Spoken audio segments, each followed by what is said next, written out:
Atención, atención, que esta es la hora en punto. Estamos a 21 minutos de las 8 de la mañana del lunes 28 de febrero, dando la bienvenida a este nuevo año que uno podría decir el nuevo año laboral, nuevo año escolar.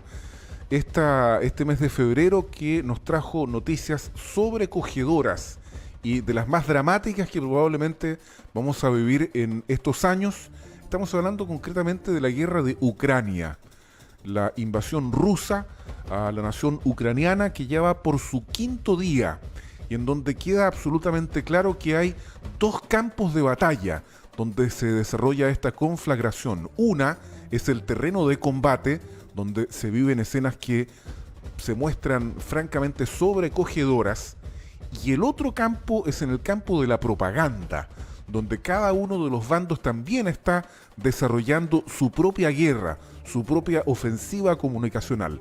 Y aquí es donde resulta relevante conocer la opinión de especialistas, personas capacitadas que tengan las facultades, producto de sus estudios, de su entrenamiento, de su capacidad de observar los fenómenos internacionales, de distinguir lo que es real de lo que no es real, de lo que es relevante de lo que es irrelevante. La propaganda en las guerras es un terreno muy, muy complejo de analizar. Y de esto y de otras cosas vamos a conversar con Paulina Astroza, abogada de la UDEC, diplomada en Relaciones Internacionales y Política Comparada, máster en Ciencias Políticas y Relaciones Internacionales, doctora en Ciencias Políticas y Sociales y académica de la UDEC. Paulina, ¿cómo estás? Gracias por darle tiempo a Buena Costumbre. Muy buenos días. Gracias, Álvaro. Siempre le doy tiempo a Buena Costumbre. Lo que pasa es que está un poquito colapsada estos días, pero por supuesto que apenas pude, sin ningún problema, conversar con ustedes. Muchas gracias, Paulina. Se solicita el análisis urgente de las relaciones internacionales. Paulina, muy buenos días. Hola, Vladimir Putin ha llegado muy lejos, ¿verdad?, ante esta invasión a Ucrania, tal vez impensada para muchos. Hay una gran resistencia también ucraniana en la capital, Kiev. Primero, Vladimir Putin ha justificado este ataque como una defensa, ¿verdad?, de Rusia ante la región del Donbass. ¿Por qué crees, Paulina, que Vladimir Putin ha llevado esta escalada militar tan lejos, inclusive a invalidar al interlocutor Zelensky, al presidente de Ucrania, propiciando al mismo ejército que hicieron un golpe de Estado para poder negociar con ellos y no con el propio presidente? Bueno, ahí tu pregunta, pero muchas más que podríamos desarrollar y es corto el tiempo, pero lo primero que hay que considerar, y para que la gente entienda por qué se está produciendo esto, hay un primer factor que es muy importante, que es que cuando terminó la Segunda Guerra Mundial, cuando termina la Guerra Fría, cuando se disuelve la Unión Soviética, cuando desaparece la Unión Soviética, y Rusia pasa a ser el continuador jurídico de lo que fue la extinta URSS, obviamente que hay un gran desorden internacional en ese momento.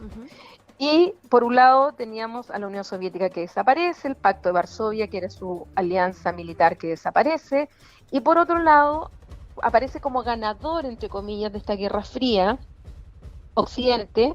La OTAN continúa, y la OTAN se había creado justamente con el enemigo Unión Soviética, que ahora desaparecía, y esta OTAN, y por otro lado el proceso de integración europea, que es paralelo a esto, también empieza a desarrollarse, y esto empieza a ampliarse hacia los países de Europa Central y Oriental.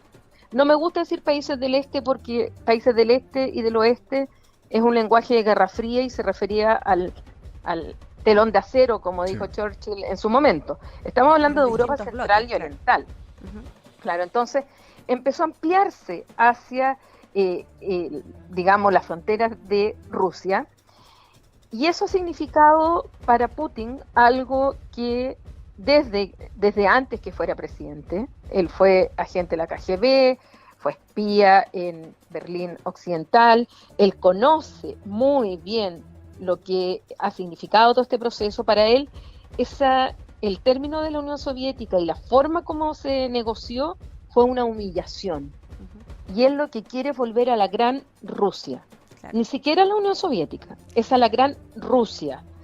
Y en esta idea de la gran Rusia, él no quiere por ningún motivo, por razones geopolíticas, estratégicas, militares, todo lo que quieran, que Ucrania pase a ser parte de la OTAN, que Ucrania pase a ser parte de la Unión Europea.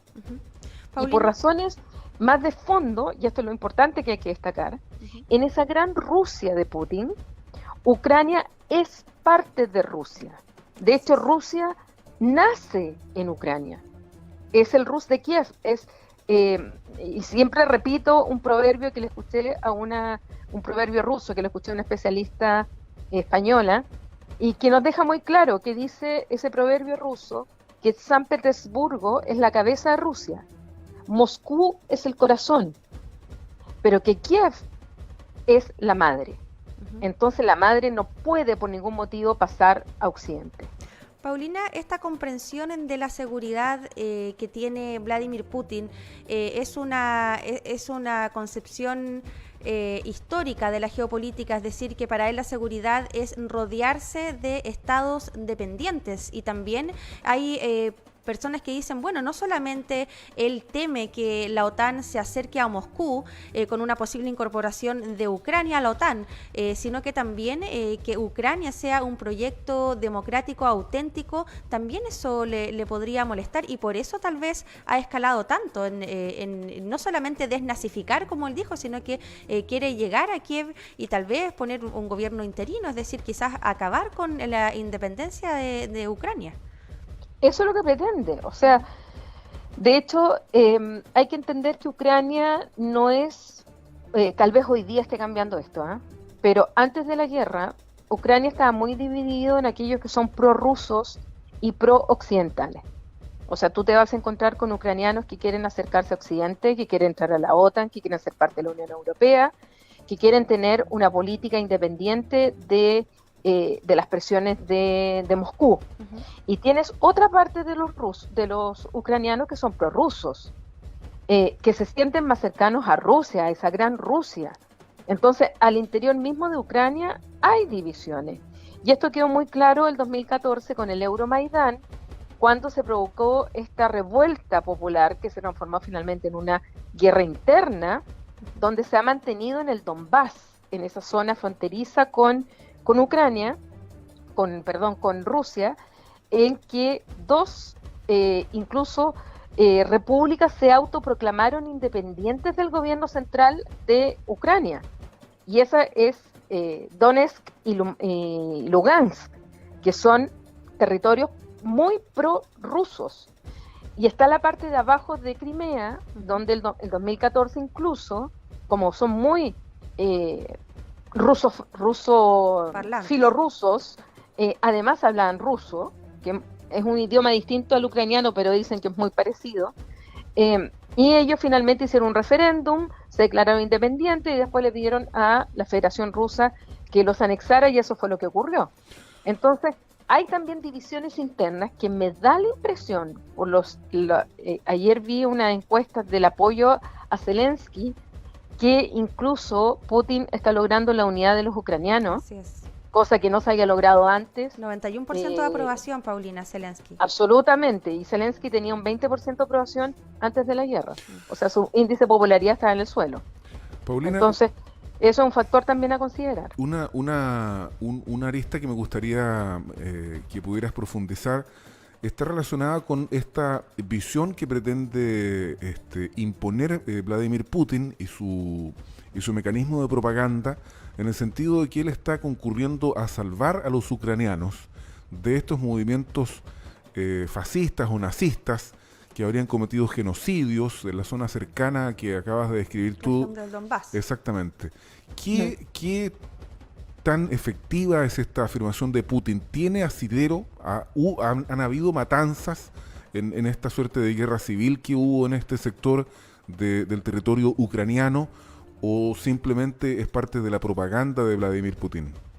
O sea, tú bien planteas el tema y el concepto de propaganda. Y la propaganda va tanto del sector de Putin, del sector ruso, como del sector ucraniano.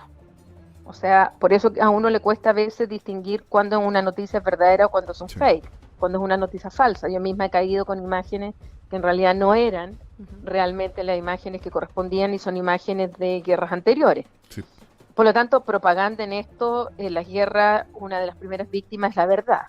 Y ahí hay que ser súper riguroso para verificar bien las fuentes, si son oficiales, si son fuentes creíbles, porque hay una guerra de propaganda, indudablemente, y más con las redes sociales. Ahora, lo que tú señalas, mira, en primer lugar, aquí no hay genocidio.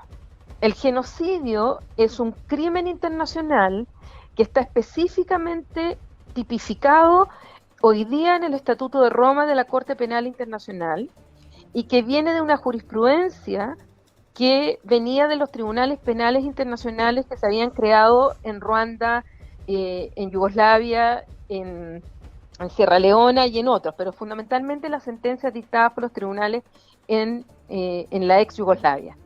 Por lo tanto, está tipificado en el Estatuto de Roma.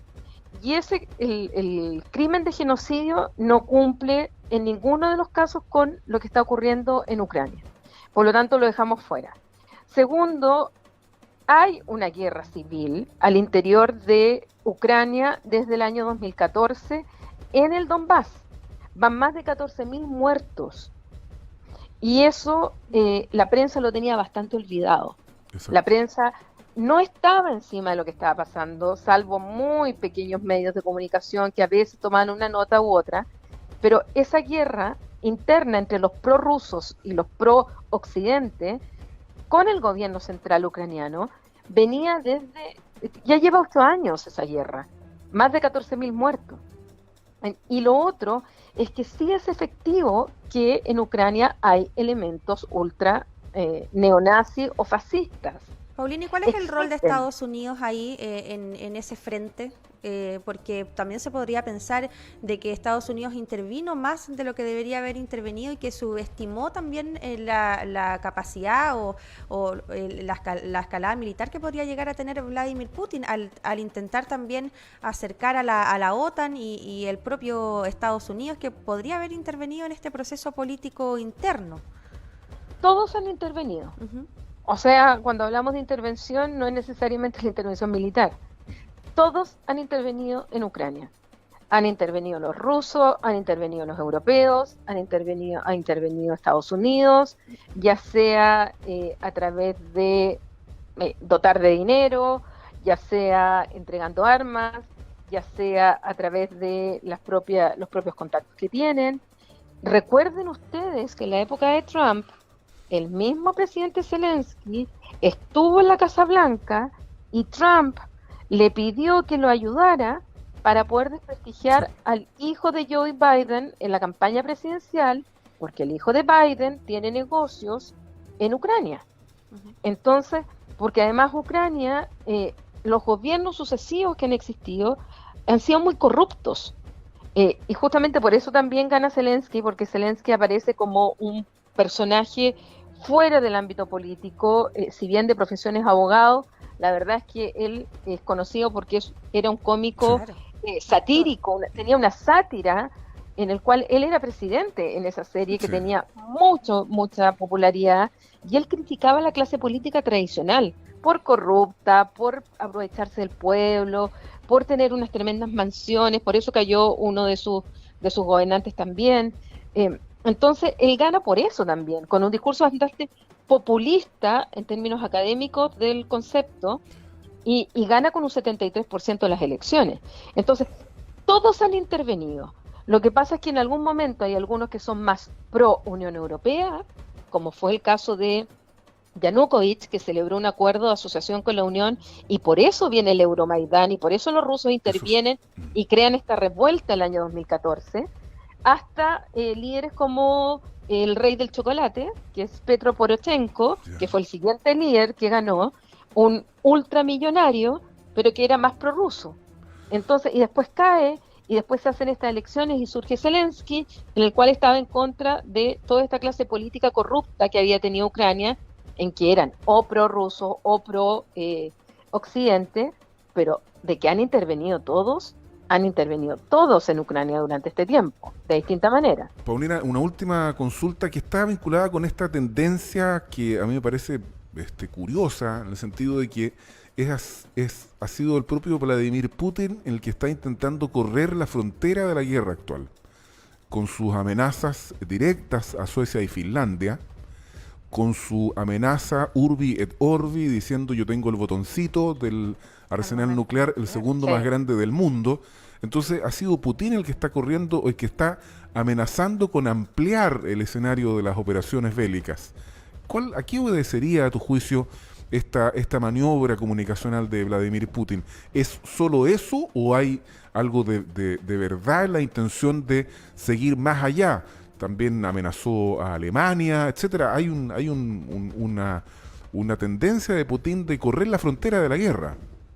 A ver, lo primero que hay que pensar, lo que les dije al principio, que para Putin el amenazado es Rusia.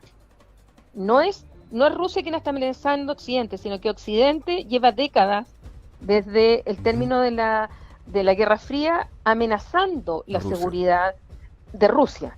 Para él esto es un tema vital, es un interés vital de seguridad y de protección de Rusia. Por lo tanto, él se siente amenazado. Claro. Entonces, la reacción que está teniendo ahora es ante la debilidad que le ha observado de las potencias occidentales, por ejemplo, con la retirada, no me gusta la palabra, pero la voy a usar igual, desastrosa de Afganistán, desordenada, y eso fue demostró una debilidad que Putin lo ha ido leyendo y ha dicho, bueno, entonces ahora yo puedo hacerlo, total, estos occidentales no se ponen de acuerdo ni siquiera en retirarse ordenadamente a Afganistán. Y no me van a hacer nada porque ya me tomé Crimea y las sanciones que me hicieron, bueno, aquí sigo. Entonces yo creo que él menospreció lo que ahora está pasando.